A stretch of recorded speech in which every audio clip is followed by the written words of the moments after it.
Hi, இன்றைக்கி நம்ம ஒரு சம்மர் ட்ரிங்க் தான் பார்க்க போகிறோம். வாங்க அதை எப்படி பண்ணுறதுன்னு பார்க்கலாம்.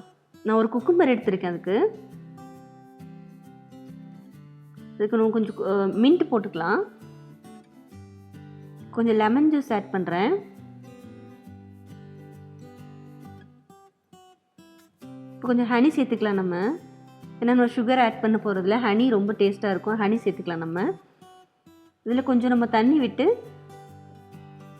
நல்லா ஜூஸ் மாதிரி அடிச்சிடலாம். இதை வடிகட்டக்கூடாது, அப்படியே தான் நம்ம குடிக்கணும். இதை ரொம்ப சூப்பராக இருக்கும். நம்ம சம்மருக்கு குக்கும்பர் சாப்பிட்றது ரொம்ப நல்லது. இந்த மாதிரி நம்ம ஒரு நாள் குக்கும்பராகவும் சாப்பிட்லாம், இந்த மாதிரி குக்கும்பர் ஜூஸாகவும் அடித்து சாப்பிட்லாம். ரொம்ப சூப்பராக இருக்கும். ரொம்ப ஹெல்த்தியானதும் கூட நம்மளுக்கு. இது சம்மருக்கு ஏற்ற ட்ரிங்க்ஸும் கூட நம்ம சொல்லலாம். குளுக்குளுன்னு இருக்கும். இந்த மாதிரி ட்ரை பண்ணி பாருங்கள் குக்கும்பர் ஜூஸ். பாய்.